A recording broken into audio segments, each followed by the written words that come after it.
personnes, 3 personnes.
Oui, mais j'arrive pas à avoir le son.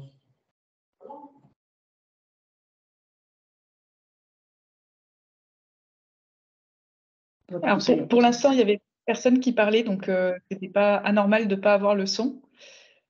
Par contre, là, normalement, vous devriez tous nous entendre.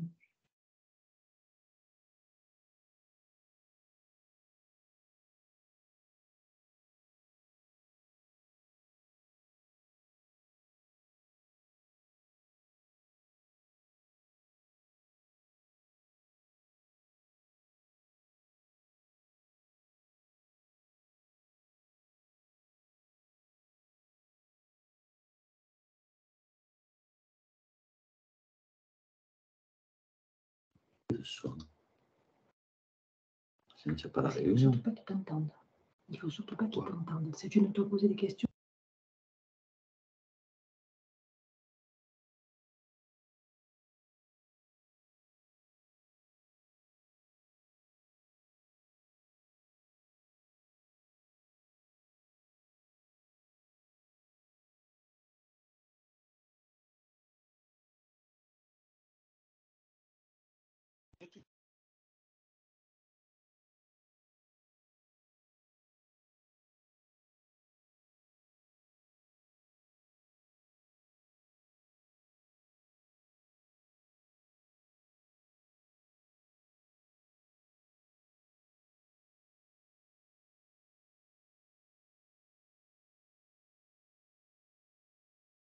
Thomas et Julie, est-ce qu'on démarre? Oui, je pense qu'on peut démarrer. Je ne sais pas exactement combien de personnes on attend, mais de toute façon, il est déjà passé l'heure, donc ça va être l'heure de commencer. Juste du coup, avant de vous laisser la parole, je redis bien à tout le monde que, comme vous pouvez voir, on est nombreux sur cette conférence et on a encore potentiellement du monde, donc il faut bien que tout le monde garde son micro fermé. Et si vous avez des questions, même en plein milieu de la conférence, posez-les dans le chat et ce sera le rôle de Julie et moi de les relayer aux conférenciers. Et du coup, voilà, j'en profite pour remercier nos 2 conférencières qui vont se présenter, d'avoir pris le temps de venir aujourd'hui pour faire cette présentation. Et je vous souhaite une bonne conférence à tous. Merci. Merci beaucoup. Donc effectivement, nous sommes 4 personnes à participer à l'encadrement de cette conférence. Donc vous avez entendu Thomas, il y a également Julie. Donc Thomas et Julie sont 2 étudiants de l'école d'Alfort et ils vont nous aider notamment à regrouper les questions et à les poser à la fin de la conférence comme nous l'a présenté Thomas. Donc ensuite, nous sommes 2 docteurs vétérinaires. Je vais laisser ma collègue Lila Borde de se présenter. Bonjour à tous. En ce qui me concerne, je suis praticienne vétérinaire en canine. Donc, je vais vous présenter au cours de cette conférence l'activité canine d'un vétérinaire et je travaille depuis 5 ans dans une clinique du 94, pas très loin de l'école. Et j'ai fait mes études à Alfort et j'ai également fait une année d'internat à la fin du cursus classique pour approfondir mes connaissances spécifiquement en canine. Super, merci beaucoup Lila. Et donc moi-même, je suis Jeanne Mazot, je suis également docteur vétérinaire, sortie de l'École nationale vétérinaire d'Alfort en 2015. Et je ne suis pas vétérinaire praticienne. Je me suis orientée à la sortie de mes études vers le domaine, on va dire, administratif. Je suis donc inspecteur de santé publique vétérinaire et aujourd'hui à l'École nationale vétérinaire d'Alfort, directrice du centre hospitalier universitaire vétérinaire d'Alfort, donc qui regroupe l'ensemble des centres hospitaliers et des cliniques de notre établissement. Et donc nous allons être toutes les deux pour vous présenter qu'est-ce que c'est finalement d'être vétérinaire en milieu urbain. Alors, on va voir, est-ce que... Ok, donc quelques rappels sur l'organisation de cette visioconférence. Ce qu'on vous demande, c'est de couper votre micro et couper votre caméra. Ça permettra à tout le monde d'avoir accès à cette conférence et à poser vos questions dans le chat, comme l'a rappelé Thomas. Et donc Thomas et Julie seront chargés de regrouper les questions et de nous les poser à la fin de cette conférence pour qu'on puisse essayer d'y répondre. Et donc, on démarre. Donc, on a souhaité démarrer cette conférence sur le métier de vétérinaire en milieu urbain par un petit point sur la démographie vétérinaire pour vous permettre de bien situer de quoi est-ce que nous allons vous parler. Donc, tout d'abord, les vétérinaires inscrits à l'Ordre national des vétérinaires, puisqu'on est une profession qui dispose d'un ordre. Il y a aujourd'hui environ 20 197 vétérinaires qui sont inscrits à l'ordre. C'est un nombre qui est en augmentation chaque année. Et sur la dernière année, on a une croissance de 3,41%, ce qui représente un peu plus de 600 vétérinaires. Donc, on est dans une profession qui est en cours d'évolution. Et parmi ces évolutions, il y a également un effet de féminisation que vous pouvez voir au niveau de la pyramide des âges qui est en bas à gauche de l'écran. Donc, forte féminisation de la profession avec des vétérinaires qui partent à la retraite qui sont majoritairement des hommes et des entrants dans la profession qui sont très, très majoritairement des femmes. Dans cette diapo, vous pouvez également voir le graphe à droite qui répartit ces 20 197 vétérinaires dans les différents types d'exercices en fonction des espèces. Et donc, ce que vous pouvez voir, c'est qu'il y a 53,1% des vétérinaires qui pratiquent en exercice qu'on appelle canin, donc qui est l'exercice principal des vétérinaires qui exercent en milieu urbain. Si on compare ce chiffre à celui des années précédentes, on a une évolution, une tendance à la croissance de cette proportion des vétérinaires qui exercent en canine.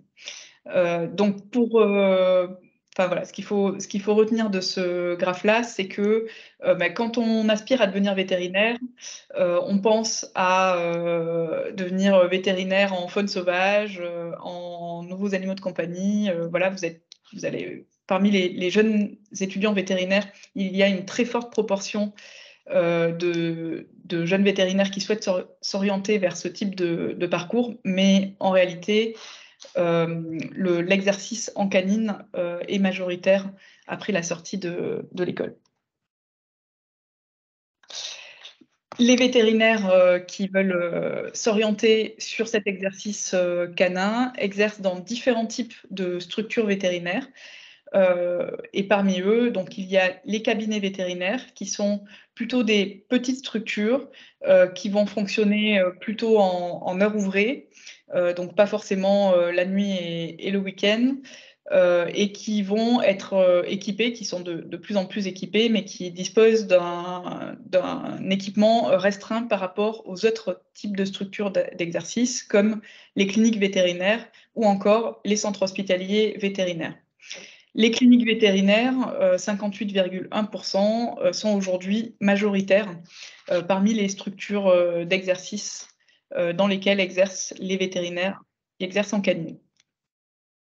Les centres hospitaliers vétérinaires représentent aujourd'hui 0,2% et c'est une catégorie qui est en croissance et qui va avec la demande croissante en soins vétérinaires de plus en plus spécialisés de la part des propriétaires qui disposent d'animaux de compagnie.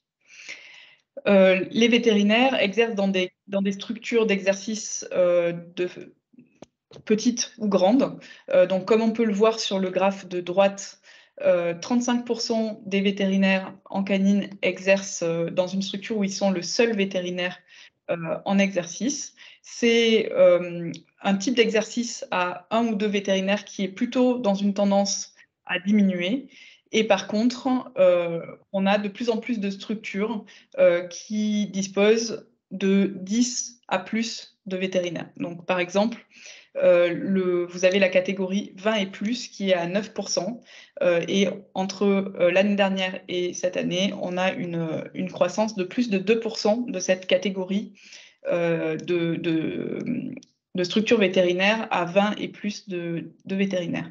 Donc, c'est une tendance qui correspond avec les aspirations, notamment des jeunes vétérinaires qui sortent de l'école, de pratiquer en groupe et de ne pas forcément pratiquer dans une structure où ils vont être tout seuls, par exemple, sur une journée.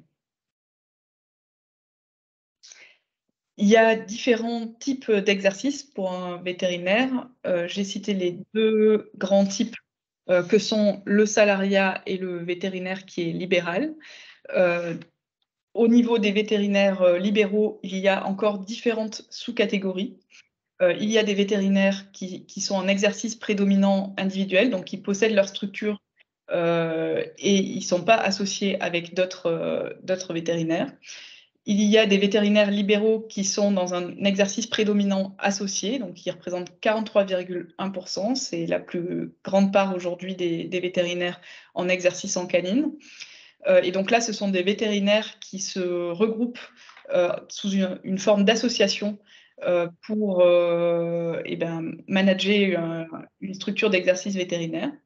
Il y a ensuite des collaborateurs libéraux qui vont exercer dans une structure qui ne leur appartient pas, mais ils vont disposer de leur clientèle et disposer de leurs conditions d'exercice. Et puis ensuite, il y a les salariés du secteur libéral, donc qui sont salariés d'une structure d'exercice vétérinaire qui représente 36,2% dans la population générale des vétérinaires en canine. Et par contre, vous pouvez voir sur le graphe de droite que parmi les vétérinaires de moins de 35 ans, donc quand vous sortirez, si vous entrez en école vétérinaire et que vous en sortez diplômé, sur vos premières années, vous serez probablement salarié du secteur libéral. Et donc, chez cette population de vétérinaires de moins de 35 ans, cela représente 73,4% en 2021. Voilà, donc 2 types de modalités d'exercice qui sont très différents et qui peuvent impliquer des responsabilités également différentes. Parmi les différences, évidemment, je souhaitais vous parler ici des salaires. Donc, je vous ai mis un graphe sur les salaires pour les vétérinaires salariés, donc les salaires moyens. Donc, on est autour de 37 500 € pour un temps plein, ce qui fait à peu près 3 000 € par mois. Et pour vous donner un ordre d'idée pour les jeunes vétérinaires salariés qui ont des contrats à 35 heures, selon la convention collective des cliniques vétérinaires, le salaire, entre guillemets, de base proposé, après toutes les cliniques peuvent proposer un salaire supérieur, mais le salaire minimum défini par la convention collective est de 1 847 € net par mois. Il me semblait important de le souligner parce que parfois, certaines personnes peuvent avoir l'idée d'une profession vétérinaire qui gagne très bien sa vie et ça peut être le cas pour quelqu'un qui va s'associer avec plusieurs années d'expérience dans une structure qui fonctionne bien, mais on n'est pas, enfin même pour des vétérinaires associés, on n'est pas sur des niveaux de rémunération qui sont extraordinaires. Et je vous ai mis un graphe d'ailleurs sur les rémunérations des vétérinaires libéraux. Alors, j'attire votre attention sur le fait que les rémunérations des vétérinaires libéraux s'entendent toutes charges comprises, alors que les salaires mentionnés pour les vétérinaires salariés sont des salaires en net sur cette diapo. Voilà. Donc, tenez compte de ça lorsque vous effectuez la comparaison. Voilà. Parmi les conditions de travail pour des vétérinaires, il y a des vétérinaires qui exercent à temps plein, il y a des vétérinaires qui exercent également à temps partiel, donc on est à peu près, parmi les salariés hein, évidemment, à 70% qui exercent à temps plein et environ 30% qui exercent à temps partiel, donc c'est aujourd'hui important de tenir compte du fait qu'un vétérinaire, dans sa pratique, a l'opportunité de choisir la quantité de travail qu'il a envie de fournir, en quelque sorte, par semaine. Voilà. Donc, c'était une petite introduction sur quelques grands chiffres pour poser un petit peu le cadre de cet exercice en milieu urbain, plus communément appelé exercice canin. Donc voilà, donc les points de repère, c'est féminisation, augmentation progressive de l'exercice salarié, exercice salarié qui est majoritaire sur les jeunes vétérinaires, augmentation progressive du nombre de vétérinaires qui exercent au sein des structures de soins vétérinaires, et la rémunération qui est à prendre en considération. Et vraiment, il faut avoir en tête que les vétérinaires sont classés dans le bas du panier au niveau des rémunérations pour les professions considérées comme étant des professions libérales. Voilà, c'était les messages que je souhaitais vous faire passer. Au-delà des chiffres, nous allons maintenant vous présenter ce qu'est en pratique qu'être vétérinaire praticien en milieu urbain, et ensuite la formation du vétérinaire praticien canin à l'École nationale vétérinaire d'Alfort. Et je laisse la parole à Lila. Alors, merci Jérène. Je vais vous présenter du coup de façon plus concrète ce que c'est qu'un vétérinaire en milieu urbain ou vétérinaire canin. Donc, je garde un œil un peu sur vos questions en parallèle. J'ai vu que les modérateurs avaient répondu en partie. Faire de la canine, c'est s'occuper des petits animaux de compagnie. Voilà, donc c'est s'occuper d'animaux de compagnie avec des propriétaires, majoritairement des chiens et des chats, c'est pour ça qu'on parle de canine, mais également des NAC, les nouveaux animaux de compagnie, dont peuvent faire partie à l'heure actuelle des poules, par exemple. Dès que vous êtes un peu en périurbain, on peut aussi s'occuper de poules de compagnie. Donc, globalement, tous ces animaux de compagnie qui ont des propriétaires. Et alors, on va avancer. Tac. Voilà, effectivement, cette diapositive redit ce que je vous expliquais. Un vétérinaire en canine, on peut aussi parfois s'occuper un petit peu de faune sauvage, donc les hérissons, les oiseaux que peuvent nous apporter les propriétaires. Voilà. Donc ça peut arriver de façon un peu épisodique. C'est une pratique que l'on fait majoritairement dans un cabinet ou dans une clinique, donc sans se déplacer en majorité, alors qu'il est vrai qu'en vétérinaire rural va être beaucoup dans sa voiture, beaucoup en déplacement pour aller d'un élevage à un autre. Au contraire, les vétérinaires urbains sont plutôt dans leur clinique. avec un plateau technique très complet, enfin de plus en plus complet en tout cas. Par contre, il existe tout de même des modes d'exercice à domicile, avec des vétérinaires spécialisés dans les visites à domicile pour les gens qui ne veulent pas se déplacer ou ne veulent pas déplacer leur animal. Et également, quand on est spécialiste, on peut avoir un exercice, ce qu'on appelle en itinérance, c'est-à-dire qu'on ne va pas au domicile des gens, mais on va de clinique en clinique pour apporter aux vétérinaires généralistes ses compétences de spécialiste, par exemple en chirurgie ou en échographie. Donc là aussi, on est sur la route, mais on traite plutôt avec d'autres vétérinaires. Un vétérinaire canin travaille souvent, comme vous l'avez vu, en équipe, donc de plus en plus avec des équipes, enfin avec d'autres vétérinaires. Et il est vrai que les jeunes vétérinaires qui sortent à l'heure actuelle sont vraiment de plus en plus désireux de ne pas travailler seul, de ne pas d'avoir des collègues avec qui on peut discuter, sur qui on peut se reposer aussi et ne pas assumer tout seul une charge de travail et une charge émotionnelle aussi qui peut être un peu lourde. Mais on travaille également avec des ASV, donc acronyme pour auxiliaires spécialisés vétérinaires. Bon, nous, on les appelle nos infirmières, strictement parlant. Ce ne sont pas des infirmières, elles n'ont pas le droit de faire des actes médicaux, mais elles accompagnent le vétérinaire canin dans des très grands pans de la pratique, la contention aux animaux, l'accueil de la clientèle, la gestion des stocks de médicaments. Et même un vétérinaire seul a souvent au moins une ASV pour l'aider à gérer tout ce qui est le paramédical en fait au sens strict. Donc c'est de plus en plus vraiment un métier d'équipe. Alors, qu'est-ce que c'est le cœur de notre pratique de vétérinaire canin ? On va dire que les 3 domaines les plus présents au quotidien, ça va être la médecine, la chirurgie et l'imagerie. Donc, c'est vraiment le type d'actes qui sont les plus fréquents dans notre pratique.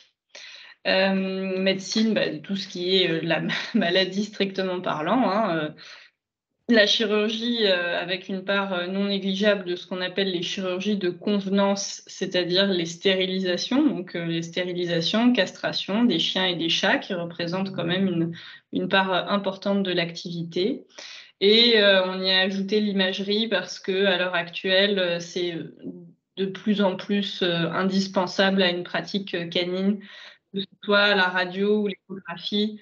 Les cabinets et les cliniques sont de plus en plus équipés de ces moyens qui permettent des prises en charge plus fines et plus poussées.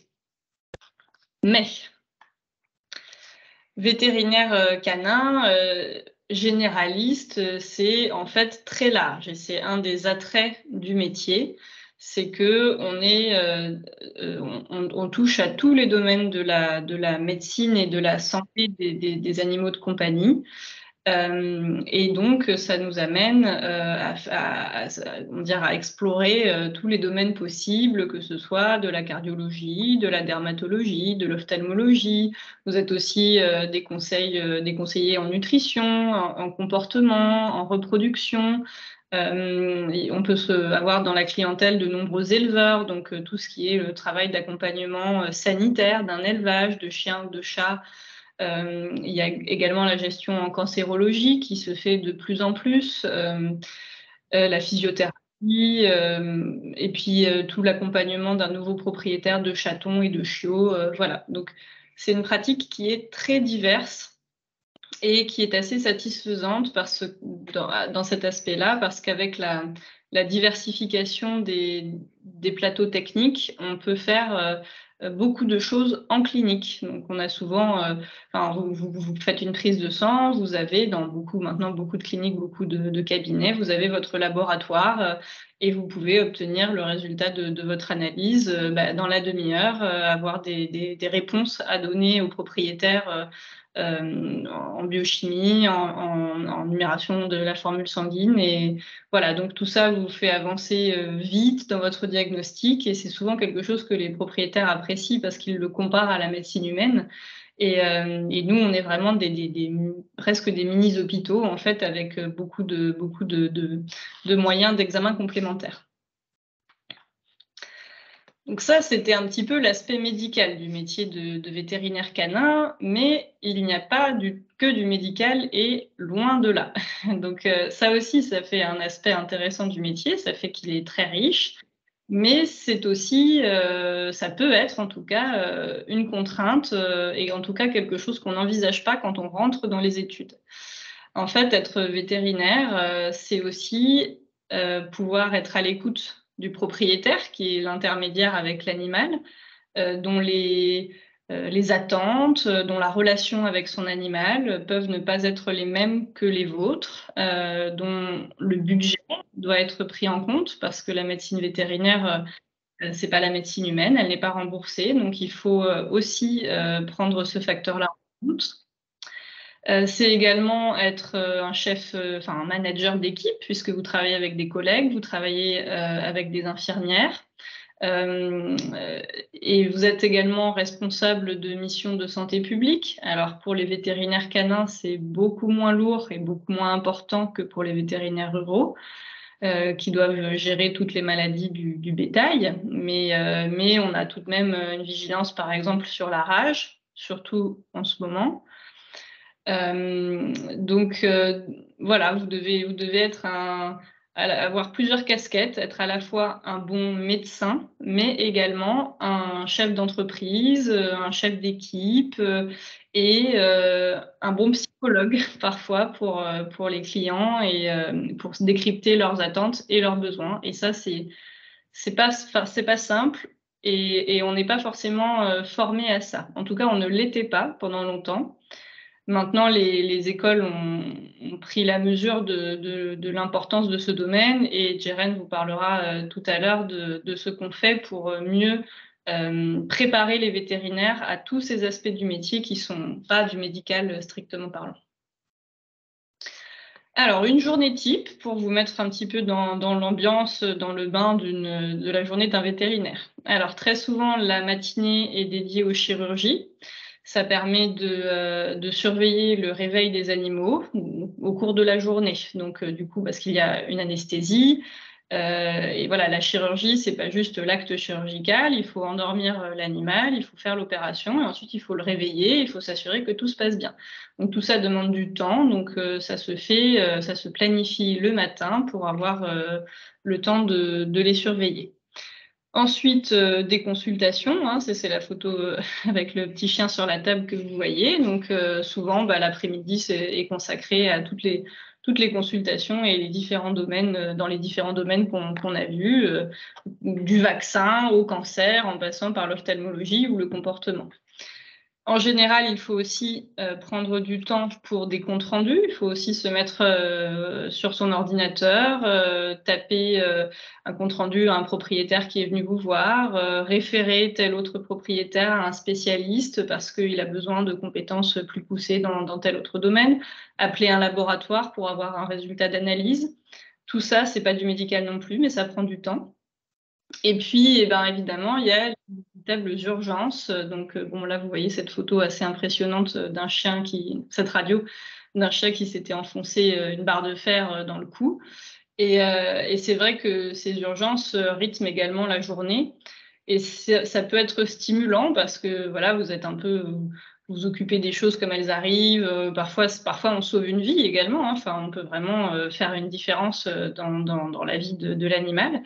Mais c'est aussi un stress et une pression de pouvoir s'adapter à l'imprévu, à quelque chose qu'on ne peut pas forcément anticiper. Donc tout ça, ça fait des journées qui sont très longues, très denses.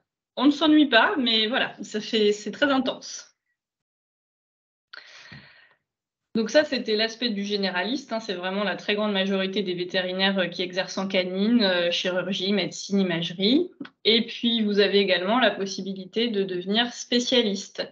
Donc, au terme d'un parcours d'études qui est plus long, qui est très exigeant, et qui vous permet de développer des compétences supplémentaires dans les domaines que vous voyez à l'écran. Alors après, on distingue deux types de spécialistes. On va dire que vous pouvez faire des formations complémentaires qui vont vous donner un petit bonus, un petit peu plus d'assurance, qui vont mieux vous rôder sur certains aspects de la médecine. Et ça, c'est tout au long de la vie du vétérinaire qu'on peut se former, tout simplement. Et puis après, il y a vraiment les spécialités, les diplômes européens de spécialistes, qui sont des niveaux de spécialité extrêmement exigeantes et qui demandent entre 3 et 5 années d'études supplémentaires après le cursus classique. Ces spécialistes-là n'exercent pas dans des cliniques ou des cabinets, ou rarement. Ils sont plutôt dans des grosses structures avec d'autres spécialistes. Et ils exercent ce qu'on appelle une activité de référé, c'est-à-dire que les gens viennent spécifiquement envoyés par leur vétérinaire pour des actes précis pour lesquels ils sont spécialistes. Voilà, et je laisse à présent la parole à Jérène pour la partie formation à l'école vétérinaire d'Alfort. Très bien, merci beaucoup. Donc effectivement, vous avez vu ce que recouvrait le métier de vétérinaire en exercice canin. Et donc maintenant, je vais vous parler un petit peu de la formation du vétérinaire canin à l'école d'Alfort. Donc, évidemment, dans les études vétérinaires, il y a un tronc commun composé à la fois de théorie et de pratique, parce que le métier de vétérinaire implique d'avoir des connaissances théoriques extrêmement approfondies et qui nécessitent des études relativement longues, et également une partie pratique qui est pas négligeable, puisque le métier ensuite s'exerce en pratique au quotidien avec à la fois des actes techniques, une démarche diagnostique à mettre en pratique, et ça ne relève pas uniquement de connaissances théoriques. Donc aujourd'hui, on a un tronc commun des études nationales vétérinaires qui fait 5 années, et on a une 6e année d'études qui est une année où l'étudiant choisit une dominante. Et on a évidemment dans les 4 écoles nationales vétérinaires, mais donc à Alfort également, une dominante canine en 6e année d'études. Sachant que dans les 5 cours de tronc commun, il y a une année de formation pré-école, quoi. Donc évidemment, vous avez entendu parler de la nouvelle première année des études vétérinaires en École nationale vétérinaire, et donc c'est bien une première année d'études qui est suivie par les étudiants qui passent le concours post-bac. Et ensuite, les étudiants qui passent les autres concours et qui entrent en école après avoir réussi un autre concours que le concours post-bac rejoignent les études vétérinaires en 2e année du tronc commun. Voilà. Donc, pour aller plus loin, Lila vous a parlé des opportunités de spécialisation après l'école. Mais voilà, on a, pour devenir docteur vétérinaire, on a 6 années d'études, avec la 6e année qui est une année pendant laquelle les étudiants choisissent une dominante ou plusieurs dominantes, puisqu'on a également des mixtes qui peuvent exister dans certaines écoles. Donc, un enseignement théorique solide, j'en ai parlé, c'est absolument fondamental, avec des enseignements qui sont basés sur des TD, des TP, des cours magistraux, et également une plateforme d'e-learning sur laquelle les étudiants peuvent trouver un certain nombre de supports d'apprentissage. Donc aujourd'hui, dans les études vétérinaires, on a une tendance à la diminution du nombre de cours magistraux, pour s'orienter plutôt sur des travaux dirigés, des travaux pratiques dans lesquels les étudiants vont être réellement acteurs de leur formation.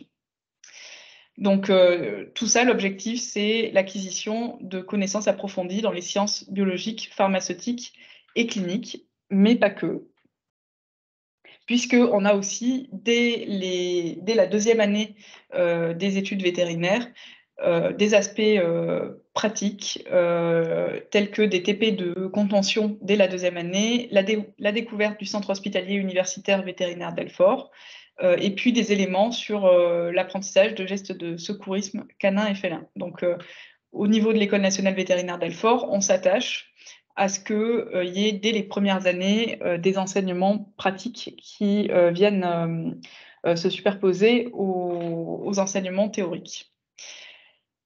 Nous avons également, depuis maintenant 2016, donc c'est quelque chose qui commence à être bien rodé, une plateforme de simulation médicale vétérinaire qui s'appelle VetSims et qui permet d'apprendre des gestes techniques pas directement sur l'animal vivant. Donc, quelque chose qui s'inscrit à la fois dans un cycle pédagogique pour les étudiants, mais qui permet aussi de répondre à des exigences de bien-être pour les animaux, voilà, qui est de s'assurer que tout étudiant, lorsqu'il va effectuer un geste technique sur un animal, ça peut être une prise de sang, une pose de cathéter, une échographie, une radiographie, il y a un très très grand nombre, même certaines chirurgies maintenant, font l'objet d'apprentissage d'abord sur des mannequins avant d'être mis en œuvre de façon pratique au sein de nos centres hospitaliers universitaires. Cette plateforme de simulation médicale vétérinaire comprend 2 volets. Un volet dont je vous ai déjà parlé qui est plutôt un volet acte technique et un deuxième volet qui est communication client.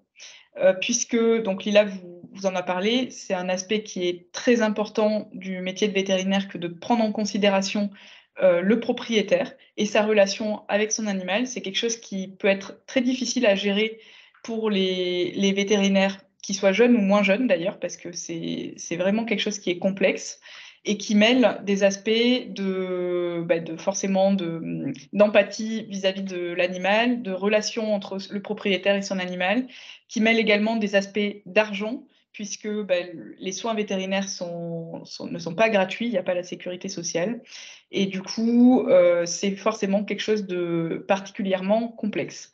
Donc la salle de simulation médicale vétérinaire dédiée à la communication client nous permet de mettre en œuvre des enseignements avant l'entrée en clinique des étudiants, pendant lesquels on va avoir en fait des acteurs qui vont venir simuler des propriétaires avec des scénarios qui sont pré-travaillés, et les étudiants vont pouvoir s'entraîner à réaliser les étapes d'une consultation, d'abord sur des cas pratiques relativement simples, et puis de plus en plus compliqués. Voilà, et puis un enseignant qui va permettre de débriefer la simulation avec l'acteur du coup qui joue le vétérinaire. Et donc, pour répondre à des petites questions que je vois passer, c'est pas le métaverse, hein, c'est une très grande salle, tout ce qu'il y a de plus concrète, avec des mannequins, du matériel de prise de sang, des seringues, des aiguilles, que vous manipulez pour de vrai, et vous faites ce geste technique sur des mannequins, des peluches aussi, mais alors avec des faux systèmes sanguins, donc vous pouvez vraiment prélever un liquide qui mime le sang. Donc voilà, c'est vraiment très concret et le but est que vous fassiez avec vos mains concrètement ces premiers gestes techniques, pas sur un animal. Et voilà. Aujourd'hui, notre salle de simulation médicale, mais il en existe d'autres en France et en Europe, permettent vraiment d'avoir un panel très très large des apprentissages précliniques, puisque ça va même jusqu'à la simulation d'un vélage. Comment est-ce qu'on fait une palpation transrectale pour sentir comment est positionné le veau et comment on va pouvoir l'aider à sortir. Enfin, voilà, on a y compris des choses qui sont finalement assez complexes. Donc on a un panel très large. Je pense qu'au niveau d'Alfort, on a plus de 200 ateliers disponibles pour l'apprentissage des étudiants. Donc c'est quelque chose qui se fait progressivement sur 2 à 3 années et qui est aujourd'hui pleinement intégré au cursus, avec également des évaluations des étudiants qui se font directement au sein de cette plateforme de simulation médicale. Donc voilà, c'est vraiment quelque chose de très complet et qui prend de plus en plus de place. Donc ensuite, une fois qu'on a passé cette étape d'apprentissage plutôt théorique et avec les aspects pratiques qu'on a vus, mais précliniques, on va pouvoir rentrer progressivement dans des enseignements cliniques qui démarrent à l'École nationale vétérinaire d'Alfort en 4e année. En 3e année, il peut y avoir des enseignements qui ont lieu en clinique, mais qui vont plutôt être des enseignements de type propédeutique médicale. Donc, par exemple, savoir réaliser correctement un examen complémentaire, un examen clinique sur un bovin. Voilà. Mais c'est des enseignements qui restent dans le domaine préclinique. Même s'ils sont en pratique physiquement dans un des centres hospitaliers pour être au contact d'animaux vivants. Donc, ces enseignements cliniques qui démarrent en 4e année démarrent sous un format de 2 demi-journées tous les 15 jours d'immersion clinique. Et pendant cette année-là, l'objectif, c'est de se familiariser avec le fonctionnement des cliniques et d'apprendre les premiers éléments de base pour réaliser ensuite une consultation. Donc, l'apprentissage de la contention, la réalisation des premiers gestes techniques, mais cette fois-ci sur des animaux vivants, et la prise en charge des premières consultations. Et on démarre sur la consultation de médecine préventive qui permet de démarrer les apprentissages sur des animaux qui sont sains, qui ne sont pas malades, et qui viennent typiquement pour un vaccin ou parce que leur propriétaire souhaite voyager, par exemple, et souhaite connaître les modalités pour pouvoir voyager avec son animal. Ces demi-journées sont supervisées par les cliniciens, les auxiliaires spécialisés vétérinaires, les 6e années et les internes au sein des cliniques. Ensuite, en 5e année, on a un semestre complet qui est réalisé en clinique en canine. Donc la 5e année, c'est la dernière année du tronc commun des études vétérinaires. Donc il va y avoir un semestre dédié à l'activité canine et un 2e semestre dédié aux activités grands animaux, donc chevaux, animaux de production et santé publique. Donc, en canine, on a à peu près 16 semaines constituées de rotations dans les différents secteurs du centre hospitalier universitaire vétérinaire des animaux de compagnie.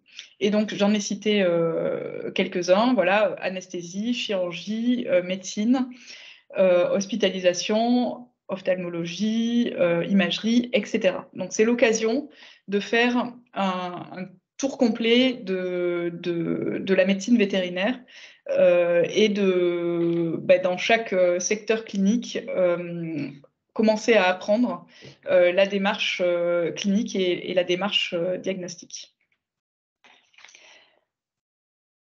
La 6e année, pour ceux qui choisissent la dominante canine, c'est une année d'approfondissement.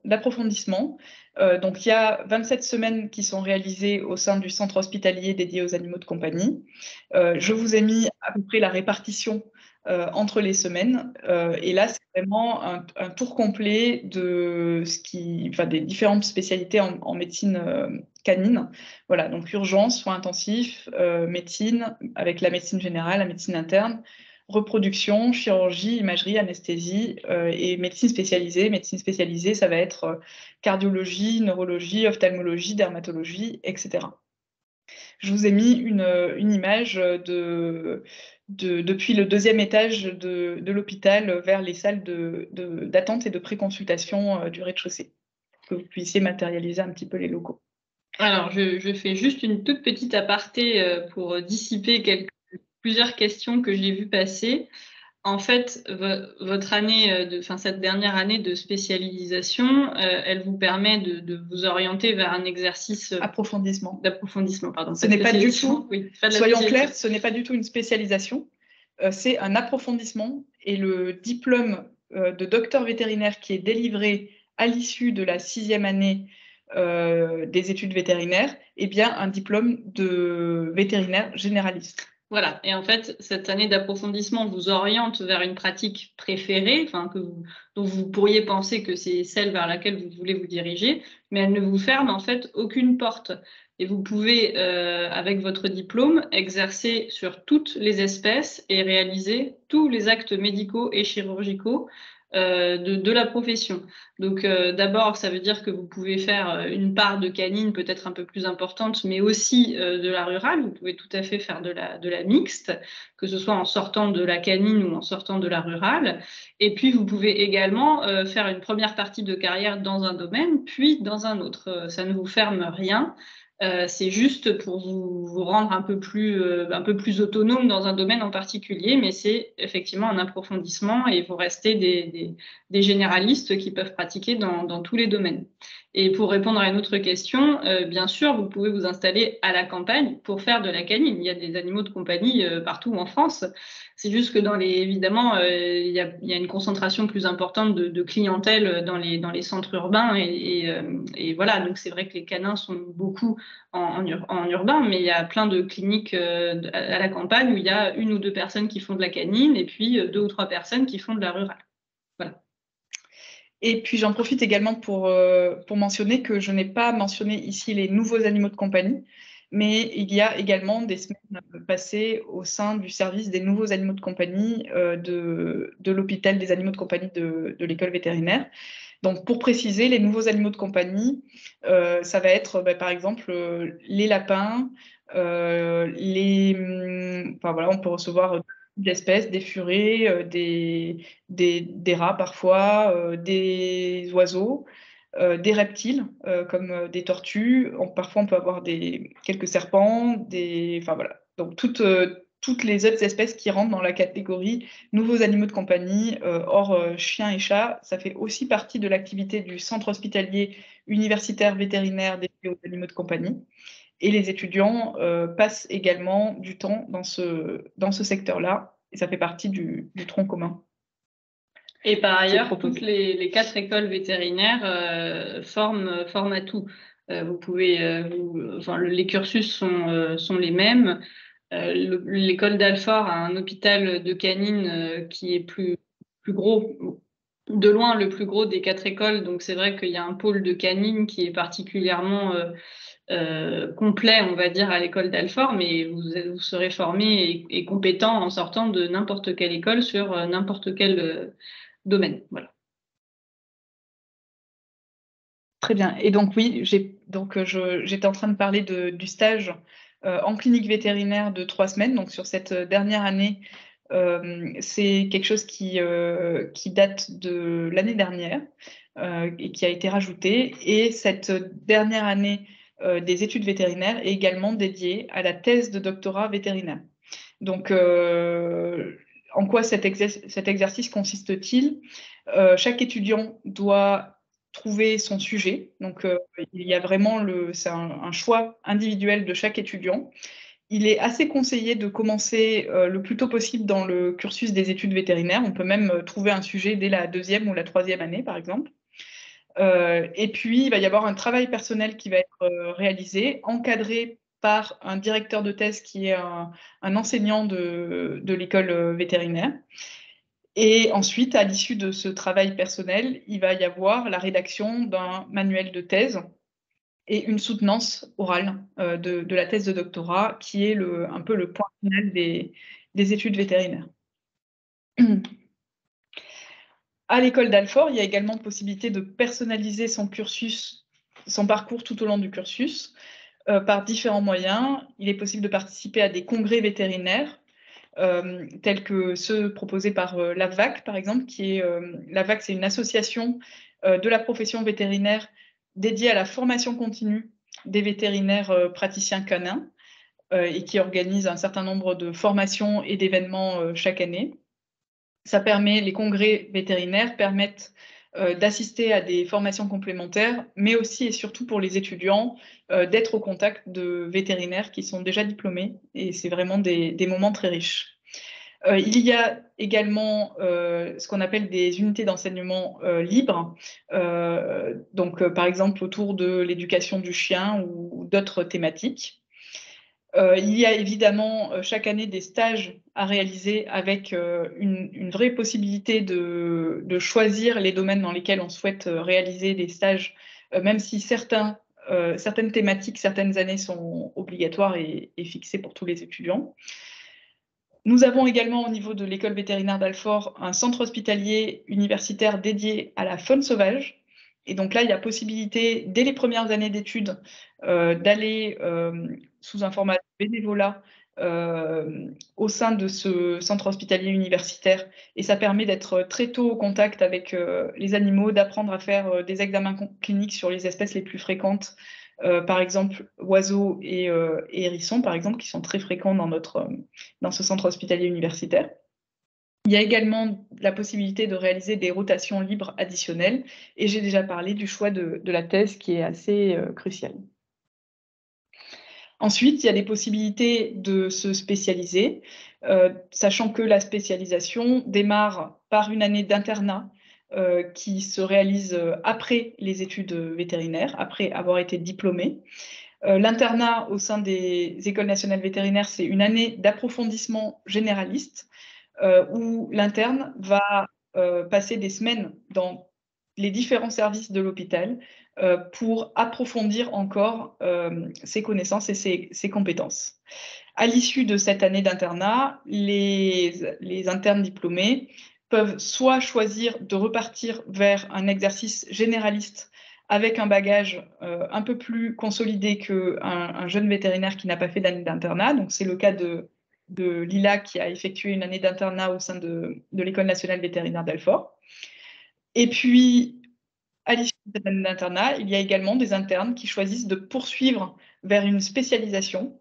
Et là, ils vont chercher à avoir un poste de résident qui va... donc, les résidences, généralement, durent à peu près 3 ans.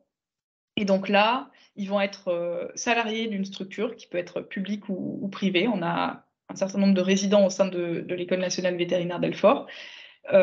Et pendant 3 ans, ils vont pratiquer dans une discipline, cette fois-ci exclusivement. Donc autant les internes tournent de service en service, autant un résident, il va réaliser la quasi-totalité de ces 3 années en chirurgie s'il vise une spécialisation en chirurgie, en médecine interne s'il vise une spécialisation en médecine interne, en ophtalmologie, imagerie, dermatologie. Enfin voilà, ça va vraiment être 3 ans très intenses dans une discipline, avec également une valence de publication dans des revues internationales, donc à viser de participer au développement des connaissances dans la discipline.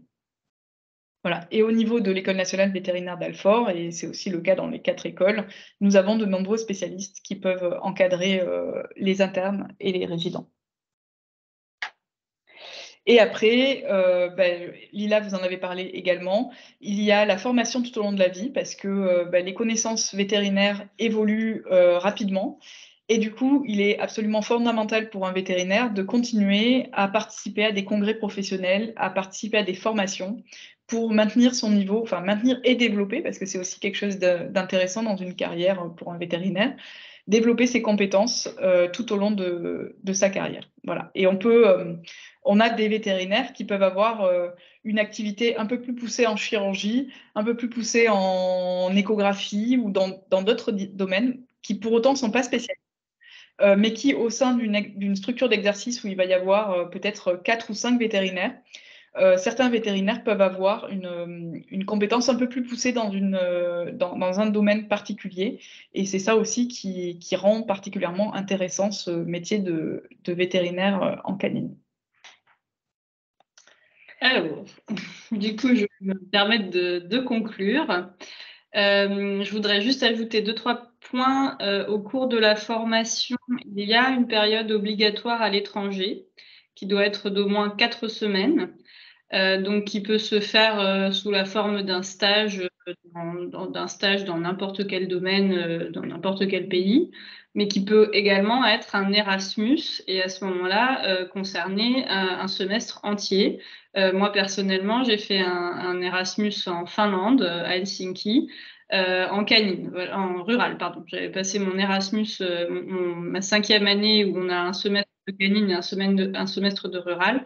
Ce semestre de rural, j'ai choisi de le faire en Erasmus à Helsinki. Qu'est-ce que je voulais rajouter ? C'est tout. On reparlera des questions après. Donc pour conclure, être vétérinaire, c'est en fait exercer plusieurs métiers en un. C'est à la fois pouvoir être un généraliste ou au contraire faire des études très poussées pour se spécialiser. Les pratiques ne sont pas du tout les mêmes. Généraliste, vous êtes vraiment le médecin du quotidien, alors que spécialiste, vous voyez beaucoup de cas compliqués, vous êtes moins proche. Souvent, les patients, les clients, vous les voyez pas forcément de façon récurrente. Parfois, ils viennent vous consulter juste pour une fois et ensuite retournent vers leur vétérinaire généraliste. Donc, c'est vraiment une approche de la clientèle différente. Vous êtes un chef d'entreprise. Vous avez, surtout si vous décidez de vous associer, donc de quitter le salariat et d'avoir votre propre structure. Et avec toutes les contraintes d'administration et de gestion qui vont avec. Et vous avez résumé ça sur cette ligne. Un vétérinaire au quotidien, c'est 50% de soins qui vont de l'examen au diagnostic, en passant par les examens complémentaires et l'hospitalisation. Mais c'est aussi un bon quart de relation clientèle, le temps que vous passez à exposer vos hypothèses aux gens, à exposer vos propositions de traitement, à parler de budget avec eux. Et après, c'est également un bon quart de management, administration. Si vous êtes associé, vous devez vous occuper des salaires de vos salariés, des contraintes administratives, du stock, de toutes ces choses-là. C'est un métier qui reste, je pense, très, très valorisant.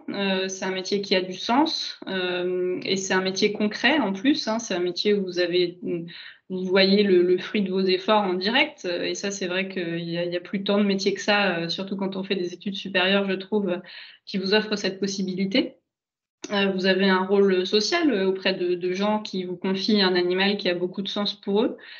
Vous avez également un rôle de santé publique et ce qu'on appelle la continuité des soins, c'est-à-dire assurer un minimum de services, y compris la nuit et le week-end, pour que les gens puissent faire soigner leurs animaux.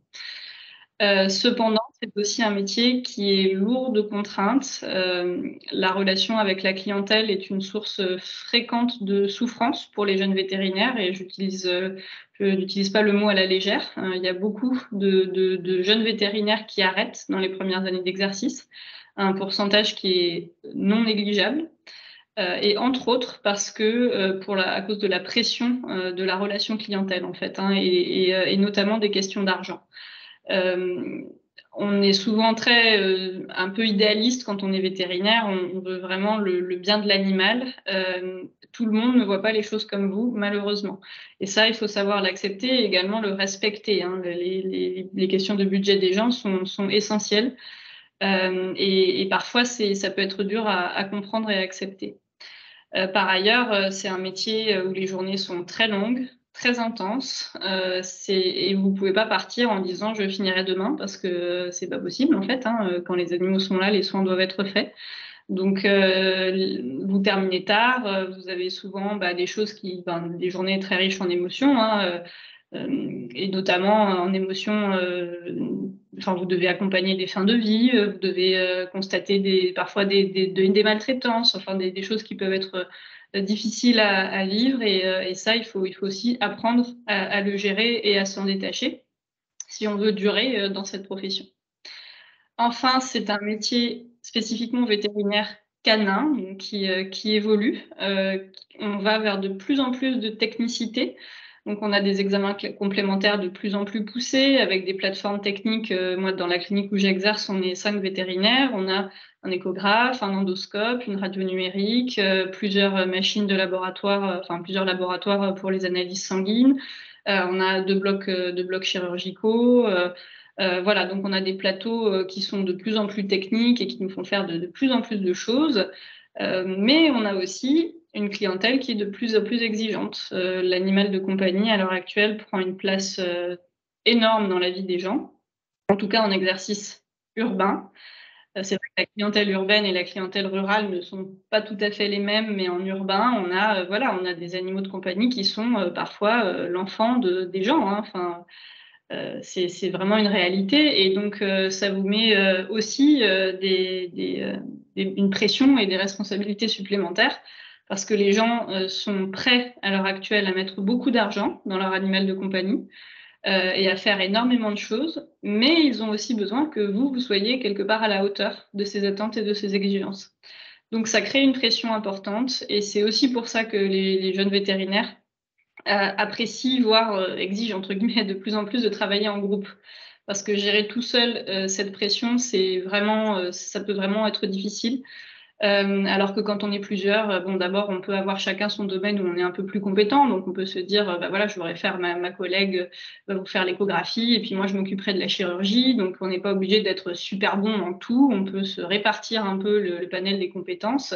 Et puis, bah, on peut discuter. On ne reste pas seul avec ses inquiétudes vis-à-vis d'un cas ou vis-à-vis d'un client désagréable. Donc, c'est vrai que l'exercice en équipe vous apporte, voilà, je trouve beaucoup de confort émotionnel, je pense, à condition d'être dans une équipe où on se sent bien, évidemment. Mais ça, je pense que c'est toujours possible de trouver, même si c'est pas toujours du premier coup. Voilà, et puis sans oublier les infirmières, enfin les ASV, pardon, c'est pas des infirmières, mais qui nous aident beaucoup. Dans ma clinique, elles sont 5. Et elles font beaucoup de choses. Elles accueillent les gens, elles leur expliquent certains examens. Enfin, elles font vraiment le relais de nos actes en fait auprès des propriétaires. Et voilà, donc ça rend le travail plus efficace et également plus agréable. Voilà. Et puis maintenant, je pense que ça va être le temps des questions. Et avant les questions, je vais juste me permettre une toute petite note qui est un peu l'éléphant dans la pièce, on va dire. Vous êtes très très nombreux avant de rentrer dans les études et même ceux qui réussissent le concours et à rentrer dans les études à être fascinés par l'aspect faune sauvage du métier. Et je tenais quand même à vous dire, et je pense que Jeren appuiera mon propos, qu'il s'agit d'un exercice d'exception. L'exercice en faune sauvage, c'est-à-dire soit dans des réserves en Afrique ou en Asie, soit dans des zoos en France, en Europe, enfin dans le monde, ça concerne même pas une personne par promotion. Ce sont des parcours qui restent vraiment des exceptions et qui sont difficiles, c'est-à-dire que moi j'ai un ami qui est vétérinaire en zoo et qui a fait, avant d'obtenir ce poste, 3 années de stage non payé. Donc, c'est vraiment ça demande des sacrifices personnels importants, un parcours complètement dédié à ça depuis le début. Et en plus, ce n'est peut-être pas ce que vous imaginez. Le soin en faune, enfin, vétérinaire de faune sauvage, ça veut dire faire beaucoup de copro, beaucoup d'études des parasites. Ça veut dire devoir euthanasier des animaux malades ou qui ne rentrent pas dans le programme de reproduction. Donc c'est faire de la conservation, mais c'est pas forcément faire beaucoup de soins concrètement sur ces animaux. Et voilà, j'en tenais juste à vous dire qu'il y a peut-être d'autres études pour s'occuper vraiment de faune sauvage, des études d'éthologie, enfin des masters d'éthologie ou de techniciens de faune sauvage qui sont vraiment en contact avec les animaux. Vétérinaire, à l'heure actuelle, en France, ce n'est pas des études qui vont vous orienter de façon évidente vers des soins sur ces animaux exotiques qui nous font un peu rêver, que ce soit les grands fauves, les koalas, les dauphins. Voilà, ce n'est pas la profession peut-être la plus adaptée aux soins et à l'observation de ces animaux. Comme je l'ai dit, parmi les vétérinaires qui sont des vétérinaires praticiens, plus de 50% exercent en canine. Donc, la conférence d'aujourd'hui était d'autant plus importante par rapport à ça. Et puis, je vous propose qu'on passe du coup aux questions. Donc, nous avons Thomas et Julie qui vont se relayer, j'imagine, pour se faire écho des différentes questions auxquelles on n'aurait pas répondu pendant la conférence en elle-même. Ouais, alors il y a énormément de questions. Malheureusement, on n'aura pas le temps de répondre à tout, je pense, et on va devoir un peu cibler. Il y a eu beaucoup de questions sur la vie en école, sur la formation et tout. Ça, c'est des questions auxquelles malheureusement on va pas pouvoir vous répondre. Il y a une conférence qui est dédiée dans la journée sur la formation, donc qui est fait par les responsables de formation de l'école, donc qui sera peut-être plus ciblée là-dessus. Je ne sais pas si vous avez vu, il y a des échanges avec les étudiants qui sont prévus sur des créneaux aussi. Donc pour parler de la vie étudiante, ça peut être plus approprié. Là, je vais essayer de centrer sur les questions qu'on a eues sur l'exercice en canine globalement. Alors, il y a eu, je pense que ce serait bien de revenir là-dessus parce qu'il y a eu énormément de questions sur la spécialisation. Les confusions entre approfondissement et spécialisation, comment on se spécialise, quelle école spécialise. Donc, ouais, peut-être revenir sur ce que c'est que le titre de spécialiste, quelle différence avec la 6e année, tout ça. Ok, eh bien, on peut démarrer par ça. Donc, on a parlé des études vétérinaires qui durent 6 ans. Au bout de 6 ans, on est docteur vétérinaire. Un docteur vétérinaire, donc c'est un diplôme qui est unique. Il n'y a pas de docteur vétérinaire en canine, docteur vétérinaire en rural. Non, c'est un diplôme unique. On est docteur vétérinaire et on peut avoir tous les types d'exercices que l'on souhaite après ce diplôme, que ça soit en canine, en rural, en équine. Et tout au long de la carrière, on peut changer d'un domaine à l'autre sans qu'il y ait besoin de rien de particulier, à part évidemment se reformer un minimum au moment où on change de voie. Mais il n'y a rien qui est imposé ou réglementaire. Voilà, ça c'est le diplôme de doctorat vétérinaire. Ensuite, quand un vétérinaire souhaite se spécialiser au sens de devenir spécialiste avec un titre de vétérinaire spécialiste, ça existe. Il y a des diplômes qui sont reconnus et qui donnent accès au titre de spécialiste. Donc, c'est l'Ordre national des vétérinaires qui gère la liste de ces diplômes qui sont reconnus comme étant des diplômes de spécialistes vétérinaires. Et parmi ces diplômes, il y a des diplômes qui sont des diplômes français et il y a des diplômes qui sont des diplômes européens. Classiquement, pour obtenir ces diplômes qui mènent à un titre de spécialiste, c'est un cursus qui nécessite une année d'internat généraliste qui peut être réalisé dans une des 4 écoles nationales vétérinaires.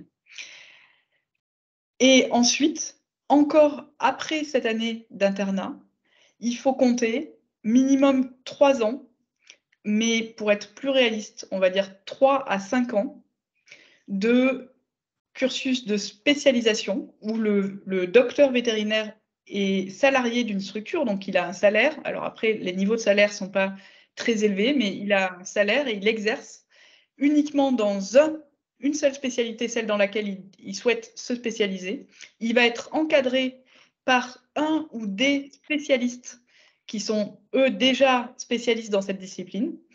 Et à l'issue de ces 3 à 5 ans d'expérience complémentaire encadrée par des spécialistes, il va passer un examen en fonction du diplôme qui est visé.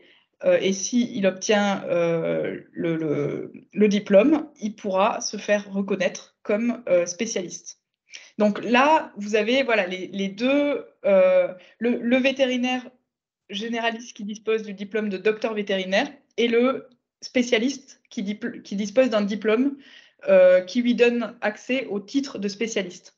Et entre les deux, on en a parlé, Lila en a parlé, un vétérinaire qui est généraliste peut réaliser des formations complémentaires pour avoir une pratique un peu plus avancée dans un domaine. Mais par contre, il ne pourra pas se prévaloir du titre de spécialiste. Mettons un vétérinaire qui va faire des formations régulièrement en échographie pour acquérir plus d'expérience et de compétences dans cette discipline. Il ne pourra pas se dire « je suis spécialiste en échographie ». Non, il n'aura pas de diplôme qui lui donne accès au titre de spécialiste. Par contre, rien n'empêche à un vétérinaire de se former plus spécifiquement sur une technique ou dans une discipline pour avoir plus d'activités dans son panel d'activités hebdomadaires dans cette discipline-là. Mais par contre, il ne pourra pas s'appeler spécialiste. Voilà, mais il ne faut pas trop vous focaliser, je pense, sur cet aspect de spécialiste. Ça concerne quand même très peu de personnes, hein. La très grande majorité des vétérinaires de canines sont des généralistes et par contre, effectivement, choisissent d'approfondir un domaine. Et ça, c'est tout à fait faisable. Ça se fait soit directement après l'école, soit au cours de sa pratique. Et ça vous permet d'explorer ce que vous aimez, l'ophtalmologie, l'échographie. Voilà, donc, et pour répondre à des questions que j'ai vues passer, on peut tout à fait faire un internat et pas de spécialisation derrière, hein, c'est mon cas. Moi, j'ai choisi de faire un internat pour être un petit peu plus autonome et à l'aise en sortant de l'école et ça m'a apporté beaucoup de choses. J'étais vraiment, je pense, beaucoup plus plus autonome en sortant. Mais voilà, je me suis pas par ailleurs spécialisée. Et en ce moment, je suis en train de faire un approfondissement en médecine interne. Bon, voilà, le diplôme s'appelle le CEAV, on s'en fiche, mais c'est pour vous dire que 3 ans après être sortie de l'école, je me suis dit, voilà, la médecine, c'est vraiment ce que j'aime bien faire. Et donc, je fais cette formation en parallèle de ma pratique.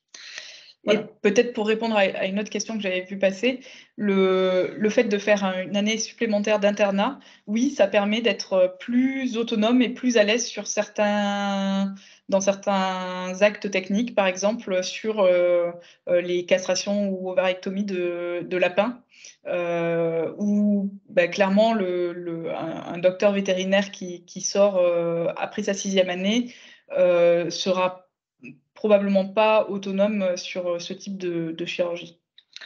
Et autre question que j'ai vu passer, je vous le redis au cas où vous auriez des doutes, la profession vétérinaire est vraiment en pleine expansion, hein. Il y a de plus en plus de demandes, donc c'est une profession où à l'heure actuelle il y a un manque de vétérinaires, donc c'est pas du tout bouché. Après, le manque est plus criant en rural qu'il ne l'est en canine.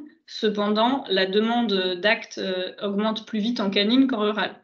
Donc, encore à l'heure actuelle, je veux dire, pour les gens qui veulent travailler, c'est le plein emploi complet. Nous avons des difficultés de recrutement. Et vous n'êtes pas obligé de vous engager à faire de la rurale pour rentrer en école vétérinaire. Les gens médicalisent de plus en plus leurs animaux de compagnie, chiens et chats, donc vraiment actuellement la part d'actes qui progressent le plus sont les actes en canine. Après, voilà, la demande est également forte en rural et ça pose d'autres problèmes. Il faudrait que vous alliez voir la conférence rurale pour ça. Mais spécifiquement en canine, il y a du travail. Ça, il n'y a pas de doute. Beaucoup de travail. Très bien. Voilà, d'autres questions? Du coup, juste là-dessus, pour finir sur la spécialisation et l'approfondissement, il y avait pas mal de questions sur la A6, du coup, comment est-ce qu'on l'a choisi? Est-ce qu'il y a un classement? Est-ce qu'il y a des places pour tout le monde, en canine ou pas? Et également, combien il y avait d'étudiants? Donc, j'ai répondu à combien il y a d'étudiants par promo. On est 160 actuellement et ça va monter à 180. Et la question, c'était combien est-ce qu'il y en a, du coup, qui sortent en approfondissement canine? Ok. Il y en a à peu près autour de 80. Après, ça peut varier d'une année à l'autre parce qu'effectivement, ce sont les étudiants qui choisissent leur domaine d'approfondissement. Il n'y a pas de concours national classant comme en médecine. Il peut y avoir des maximums en fonction des filières, en fonction des écoles, parce que l'objectif, c'est d'avoir la capacité de former dans des bonnes conditions l'ensemble des étudiants dans la dominante qu'ils choisissent. Cependant, à part sur certaines filières très précises, mais je ne peux même pas vous en citer là comme ça, aujourd'hui, chaque étudiant a le choix et il n'y a pas de souci particulier. Si vous voulez choisir canine, il n'y aura pas de souci dans aucune des 4 écoles. Si vous souhaitez choisir équine, il n'y aura pas de souci dans aucune des 4 écoles. Et si vous voulez choisir les animaux de production, il n'y aura pas de souci dans aucune des 4 écoles. Voilà. En plus, je veux dire, au pire du pire, si on imaginait qu'on serait au maximum, il y a les 3 autres écoles. Enfin, je veux dire, c'est pas possible de ne pas obtenir l'approfondissement que vous souhaitez. Voilà. Il n'y a pas de sélection à ce niveau-là. Et j'ai vu passer une question parce que sur les maltraitances, je vous rassure, j'en ai parlé parce que je pense que ça fait peur avant qu'on commence. Bon, je vous rassure, c'est quand même pas un sujet fréquent. Après, il y a des associations que vous pouvez contacter et il y a un organe officiel de l'État qui s'appelle la DDPP, la Direction départementale de protection des populations, dans lequel travaillent des vétérinaires pour gérer la partie sanitaire en fait de cette protection des populations. Et voilà, c'est notamment, ce sont des fonctionnaires officiels à qui vous pouvez faire remonter des cas de maltraitance. Bon, encore une fois, je vous rassure, ce sont des situations rares, mais bon, même si elles sont rares, elles sont toujours un peu choquantes. Après, vous n'êtes jamais seul. Enfin, il faut pas hésiter à en parler. Si vous étiez témoin de ça dans votre exercice, vous avez des amis, vous avez des fonctionnaires, vous avez plein de gens à qui faire remonter ces choses-là et ce ne sont pas des choses fréquentes. Quand on voit, la plupart des animaux qu'on voit chez le vétérinaire sont amenés par des gens qui ont envie de les faire soigner quand même. Donc voilà, donc c'est rarement ça reste rare. Et il n'y a pas d'approfondissement en 6e année pour la faune sauvage. Non, c'est un parcours personnel et rare et voilà. Il y a pas les écoles vétérinaires ne sont pas là, je pense, pour former les étudiants en faune sauvage. Voilà. C'est pas. Pour Nous, la on faune est là pour sauvage, soigner les animaux de compagnie et les animaux de rente et les chevaux, essentiellement. Pour la faune sauvage, le sujet est très très bien traité dans la conférence NAC et faune sauvage qui sera donnée ce soir. Après, si vous n'y êtes pas inscrit, elle sera disponible en replay. Mais alors, je ne sais pas si c'est encore Charlie Pignon qui l'a fait, mais moi, à l'époque où j'avais fait le forum, c'était Charlie Pignon et il traite très bien le sujet et avec pragmatisme et donne vraiment la réalité de à quel point c'est possible et combien d'étudiants ça concerne. Ça. Effectivement, c'est Charlie Pignon et puis Pascal Arnay qui est le directeur du centre hospitalier dédié à la faune sauvage. Donc effectivement, c'est un très bon conseil de vous joindre à cette conférence ou d'aller la re-regarder en replay.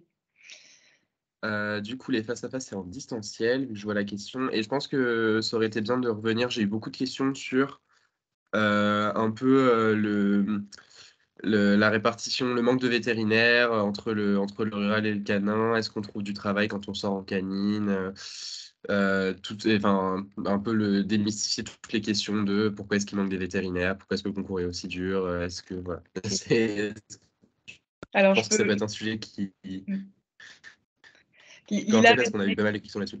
Ok, Lila avait donné quelques éléments, mais je vais compléter. Donc, effectivement, il manque des vétérinaires partout sur le territoire français, dans tous les domaines. Donc, aujourd'hui, quel que soit le choix que vous ferez, vous aurez probablement du choix à la sortie des études, à la fois en termes de géographie et à la fois en termes à la fois d'espèces dans laquelle vous souhaitez vous orienter, et également si vous souhaitez être à temps plein, à temps partiel, en forfait jour pour travailler un peu plus parce que vous aimez travailler beaucoup, ou enfin bon, voilà, il y a différentes modalités d'exercice et aujourd'hui, les jeunes diplômés ont la main parce que il manque des vétérinaires dans tous les secteurs, donc c'est vous qui choisirez ce que vous souhaitez faire. Alors, pourquoi est-ce que le concours est si difficile et que le nombre de places est restreint? La raison principale, c'est qu'il y a 4 écoles nationales vétérinaires en France et que les moyens des écoles sont limités. C'est-à-dire que les écoles sont majoritairement financées par à la fois les frais de scolarité et le ministère de l'Agriculture. Ce sont des études publiques, hein, donc les coûts pour les étudiants sont petits par rapport au coût réel de la formation. Hein. Donc, voilà. Et effectivement, former un vétérinaire coûte cher et les écoles nationales vétérinaires ont la possibilité d'augmenter en fonction de la capacité du ministère de l'Agriculture à financer les personnels parce que il faut plus d'enseignants, plus d'encadrants, les locaux parce que quand on augmente de taille de promo, il y a besoin d'augmenter la taille des locaux. Donc par exemple, au niveau de l'École nationale vétérinaire d'Alfort, on a un très grand plan immobilier du campus qui fait 11 hectares à Maison-Alfort, qui vient de finir une grosse première étape. Nous sommes aujourd'hui dans un bâtiment qui a ouvert en septembre, qui est un nouveau bâtiment d'enseignement qui nous permet d'avoir 2 amphithéâtres de 240 places, là où la capacité habituelle de nos amphithéâtres était plutôt autour de 120. Voilà, et on a également 8 salles de TD supplémentaires, qui sont des salles de TD qui ont la majeure partie du temps une jauge entre 40 et 50 étudiants, ce qui permet d'apporter des conditions d'études optimales. Et en fait, malheureusement, sans ces conditions d'études optimales, les écoles nationales vétérinaires ne peuvent pas accepter de plus en plus d'étudiants. Je peux vous prendre une des raisons du pourquoi. Les écoles nationales vétérinaires, les écoles vétérinaires au niveau, pas national, au niveau européen, sont évaluées par un organisme qui s'appelle l'A3EV, qui donne une accréditation aux établissements. Donc, il y a des établissements qui sont accrédités à 3EV. Ça veut dire qu'elles s'inscrivent dans des critères minimums pour la formation et dans un système qualité qui permet d'améliorer la formation au fil de l'eau. Et puis, il y a des établissements qui ne sont pas accrédités parce que cette association au niveau européen qui évalue les établissements, soit ils n'ont pas souhaité s'inscrire dans ce dispositif d'accréditation, soit ils n'ont pas reçu l'accréditation à la suite d'une évaluation de leurs études vétérinaires. Et il se trouve, par exemple, que l'école de Liège, dont vous avez peut-être entendu parler parce que c'est un établissement qui reçoit beaucoup de Français, a eu une période de désaccréditation sur la base du fait qu'ils avaient trop d'étudiants par rapport aux capacités d'encadrement et aux capacités d'accueil, notamment dans leur clinique. Donc, les écoles nationales vétérinaires ont une capacité globale, on va dire, limitée en fonction des cliniques, en fonction des locaux, en fonction des encadrants. On a des critères minimums à respecter. Et donc, lorsque on nous demande d'augmenter la taille des promotions, il faut que le ministère de l'Agriculture puisse accompagner les écoles dans les moyens, quoi. Voilà. Et par ailleurs, il s'est produit une augmentation quasiment exponentielle sur les 20 dernières années de la médicalisation des animaux de compagnie. D'une part parce que les gens, les propriétaires, y compris vous et moi, moi j'ai un chien dont je suis gaga, donc je suis comme tout le monde avec ça, j'accorde beaucoup d'importance à mon animal de compagnie. Et sur les 20 dernières années, les gens on leur ont accordé une importance croissante et ils veulent médicaliser de façon croissante. Ils sont prêts à accorder une part de budget qui est croissante également. Et en parallèle de ça, les cliniques et les cabinets vétérinaires se sont équipés de façon croissante en plateaux techniques qui leur permettent de faire de plus en plus de choses, donc d'avoir une offre de soins qui est plus diversifiée. Donc vous avez vraiment une augmentation très, très importante des actes médicaux. Et en parallèle de ça, le nombre de praticiens n'a pas augmenté. Et en fait, c'est pas la même chose de suivre un animal pour simplement des vaccins, une stérilisation, et puis si les choses deviennent compliquées, on ne cherche pas, on n'investit pas, ou en tout cas on est limité, même si on souhaite le faire. 20 ans plus tard, nos moyens de recherche se sont considérablement augmentés. Donc on cherche, mais chercher, c'est un acte. Enfin, ça prend du temps, ça prend du temps de chercher, de soigner, etc. Et donc c'est pour ça que en canine spécifiquement, les actes augmentent et la disponibilité des vétérinaires pour fournir ces actes n'a pas augmenté de façon exponentielle. Donc c'est pour ça qu'il y a une tension sur le métier. Et du coup, puisque Lila parle aussi de cet aspect de croissance du besoin en nombre de vétérinaires, il y a aussi un autre aspect à prendre en considération qui est qu'aujourd'hui, on sait que pour remplacer un véto qui part à la retraite, il faut plus qu'un véto qui rentrent sur le marché du travail parce que, et c'est bien normal, et on fait aussi partie en quelque sorte de cette génération, donc il n'y a pas du tout de malaise, parce qu'aujourd'hui, dans notre société, on souhaite avoir des conditions de travail qui permettent une conciliation vie personnelle, vie professionnelle. Donc clairement, aujourd'hui, un vétérinaire travaille moins en volume horaire aussi qu'un vétérinaire qui part à la retraite ou un vétérinaire qui a exercé il y a quelques années encore. Et c'est la même chose pour les médecins généralistes en humaine. Enfin, on sait que vraiment le volume horaire fourni par les vétérinaires, les médecins qui partent à la retraite n'est pas celui qui, voilà, des gens qui rentrent. Et bon, ça c'est une évolution sociétale. Elle est ce qu'elle est. Elle n'est pas positive ou négative, mais voilà. En attendant, là aussi, tension du coup sur le nombre de personnes formées et le volume horaire et le volume d'actes total qui reste croissant. Voilà. Est-ce qu'il y a d'autres questions sur d'autres thématiques? Je ne sais pas si Julie, tu avais des questions que tu voulais particulièrement relayer. Il me signale que la réunion se termine dans 5 minutes. J'ai peur qu'il nous coupe, mais j'espère pas. Si vous êtes en train de parler, ce serait dommage. Après, non, il reste énormément de questions qui n'ont pas été abordées, mais c'est vrai que les aborder par grand thème, c'était plus simple que de les traiter une par une parce qu'il y en a beaucoup. Julie, je ne sais pas si tu avais une question ou des questions à relayer. Comme beaucoup de questions ont été répondues au fil de l'eau, au final, je n'ai pas vu de nouvelles questions, de nouveaux sujets abordés. Après, je vois des questions sur quel choix de spécialisation de terminale il faut prendre. Ça, je pense vraiment qu'il faut que vous alliez voir les conférences les conférences sur les études, en fait, sur l'organisation des études. Je parlais des questions sur l'ambiance à l'école. Bon, l'ambiance est bonne, mais bon, faut que vous alliez demander aux étudiants, je pense. Voilà, bon, après, prudence, simplement prudence, je ne veux pas être rabat-joie, mais prudence entre le fantasme qu'on se fait du métier, de sauver les petites bêtes en danger et même les grosses bêtes en danger de la faune sauvage et de soigner leurs bobos et bon, la pratique de faune sauvage, c'est pas ça, et la réalité du métier vétérinaire, c'est pas ça non plus. Et il y a vraiment souvent une cruelle inadéquation entre ce qu'on souhaite faire et la confrontation avec les propriétaires et leurs limites et leurs besoins et leurs attentes. Donc voilà, c'est quelque chose auquel il faut penser, pas parce qu'il faut être rabat-joie, mais parce qu'en fait, quand on commence à travailler, qu'on ne s'est pas un peu confronté à cette délicate question, eh ben, on se retrouve déçu du métier. Et à l'heure actuelle, en canine, alors que ce sont des études qui sont longues, qui sont exigeantes, qu'on y a consacré 10 ans de sa vie, eh ben, on se retrouve avec des vétérinaires qui arrêtent au bout de 4, 5 ans, parfois même 2 ans d'exercice. Parce que ça ne correspond pas à l'image qu'ils en avaient. Donc, d'où l'importance des jeux de VetSims, par exemple, des simulations de conflits avec des clients, d'où aussi l'importance de ces 3 semaines de stage obligatoire en clinique lors de l'année d'approfondissement. Voilà, pour que chacun soit un peu mieux préparé à la réalité du métier.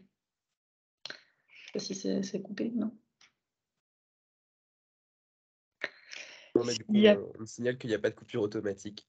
Ah, très bien. On est arrivé à la fin du Alors, il y avait juste pas mal de questions sur le comportement, peut-être, Thomas.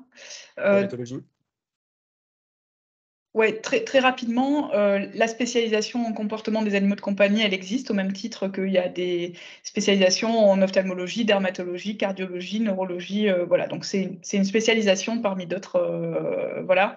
Après, à noter quand même que ça concerne, c'est comme la faune sauvage, ça concerne moins d'une personne par promotion, mais un vétérinaire généraliste voit aussi un certain nombre de cas liés à des problèmes de comportement, et surtout en milieu urbain, parce que avoir un animal de compagnie peut générer un certain nombre de soucis très pratico-pratiques de comportement, comme le chat qui fait pipi partout dans l'appartement, le chien qui aboie quand le propriétaire n'est pas là.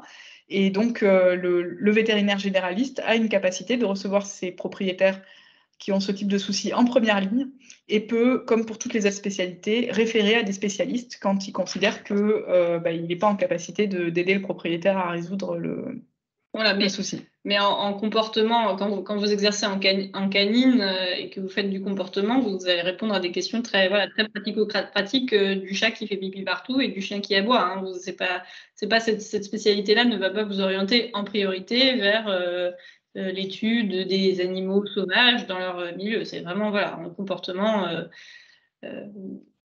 concret, c'est-à-dire en tant que vétérinaire, vous êtes vraiment un praticien, vous êtes dans le concret, vous avez des gens qui viennent vous voir et qui vous payent pour vous demander de résoudre un problème. Hein. Donc pas pour vous demander des questions, pas pour se poser des questions sur le chien en général ou le chat en général, c'est pour résoudre un problème concret de comportement, leur chien, leur chat, et eux, la dynamique qu'ils ont avec leur chien, leur chat. Et après, le comportement, c'est aussi quelque chose du quotidien pour le vétérinaire parce que ça fait partie de la première consultation de médecine préventive pour un chiot ou un chaton, que de donner un minimum de conseils aux propriétaires pour que ça se passe bien dans sa relation. Pour anticiper des problèmes de comportement. Voilà. Donc, et Lila a parlé beaucoup des soucis que peuvent rencontrer les vétérinaires avec les propriétaires, etc. Mais il y a beaucoup de vétérinaires qui se plaisent aussi dans cette profession et dans cette voie de l'exercice canin. Et il y a aussi beaucoup de moments qui sont des moments très émouvants de façon positive et qui sont très satisfaisants pour le vétérinaire qui exerce. Et notamment le fait d'être un vétérinaire de proximité, de suivre un animal depuis qu'il est tout petit, depuis l'acquisition par le propriétaire jusqu'à un âge un peu plus avancé, de voir les différentes étapes. voilà, c'est quand même un métier qui a par beaucoup d'aspects des points très positifs également, évidemment. Absolument, bah, c'est tout à fait vrai et il faut quand même le rappeler. Et vous avez une gaga des animaux de compagnie. Oui, non, tout à fait, non, mais absolument. Je suis gaga de mon animal de compagnie et des animaux que tu reçois avec et les je suis oui, tout à fait. Et c'est vrai qu'on a plein de petits moments très satisfaisants, que ce soit avec les chiots et les chatons, avec des propriétaires qui sont quand même en majorité très impliqués, inquiets, mais aussi du coup très reconnaissants des efforts que vous avez faits pour eux et des soins que vous apportez à leur animal. Donc voilà, la relation clientèle n'est pas que contrainte et conflit, elle est aussi reconnaissance, voilà, remerciements, puis des rencontres simplement. Mais voilà, il faut l'apprécier aussi, ce contact avec les gens. C'est vrai que le métier est d'autant plus gratifiant et facile quand vous êtes finalement content de ce contact-là. Et c'est difficile à anticiper parce que moi, personnellement, je sais pas quelque chose où je me disais que ça me plairait de devoir écouter les gens se plaindre ou devoir leur expliquer des choses. J'anticipais pas spécifiquement que ça allait être un des aspects du métier qui me plaît. Et en fait, si quand vous commencez la pratique, quand vous commencez vos consultations de vaccination à l'hôpital et que vous êtes avec les gens, et vous vous rendez compte ce que c'est que d'être un professionnel qui leur apporte une expertise, qui leur donne des réponses, qui les rassure et puis qui prend en charge voilà, le problème et qui parfois lui apporte une réponse, heureusement. Et ça, voilà, c'est vrai que c'est quelque chose qu'on découvre un peu au contact ou alors pendant des stages. Donc c'est vrai que je vous incite fortement à aller en stage, y compris avant le concours, avant d'être dans les études. À demander à des cliniques et à voir un petit peu la dynamique de la relation avec les clients et à voir si ça vous parle, mais ça peut être effectivement très gratifiant d'être au contact des gens. Et du coup, pour finir sur une note positive, et puis après on va peut-être s'arrêter là, vétérinaire, c'est un métier aux multiples facettes. Il n'y a pas que, enfin, il y a le métier de vétérinaire praticien qui est déjà très divers, avec différentes modalités d'exercice, différentes espèces à soigner. Mais il y a aussi d'autres aspects que le vétérinaire praticien. Vous avez un certain nombre de conférences, donc je ne vais pas forcément en parler, mais si vous rentrez dans une école vétérinaire, laissez-vous le temps sur vos premières années, en étant ouvert, voilà, ouvert à toutes les voies, laissez-vous le temps de faire des stages, des expériences dans différents domaines pour trouver la voie qui vous correspond le mieux et dans laquelle vous aurez envie et vraiment la motivation de vous investir, sachant que les études vétérinaires sont des études exigeantes, donc autant que ça soit vraiment quelque chose qui vous plaise et que vous forgiez un objectif professionnel de sortie d'études qui soit en cohérence avec vos aspirations personnelles, avec une confrontation terrain pour être sûr de votre choix. Entre ce qu'on pense quand on arrive à l'école et finalement ce dont on se rend compte quand on est à l'école, on voit que ça change beaucoup. Donc voilà, ne vous figez pas, soyez ouverts à ce qui vous plaît tout simplement parce que voilà, la confrontation vous fait découvrir plein de choses et voilà. Et ça reste un métier très sympa. Et plusieurs stages de seulement une semaine permettent déjà de découvrir différents secteurs. Il n'y a pas forcément besoin effectivement de faire plusieurs stages de 4 ou 5 semaines ou plus. C'est déjà très bien de faire des stages diversifiés, même s'ils ne sont pas forcément très longs. Voilà, très et bien. puis merci en tout cas, Thomas, du coup. Merci beaucoup à Thomas et Julie. Merci à Lila d'avoir accepté de participer également en tant que vétérinaire extérieur à l'école d'Alfort. Et puis, on vous souhaite en tout cas toutes les chances pour une future intégration en école vétérinaire pour ceux qui choisiront de passer le concours d'entrée, quel qu'il soit. Et puis, bonne continuation et voilà, peut-être bientôt à l'École nationale vétérinaire d'Alfort pour certains d'entre vous. Merci à vous. Bonne journée, bon week-end.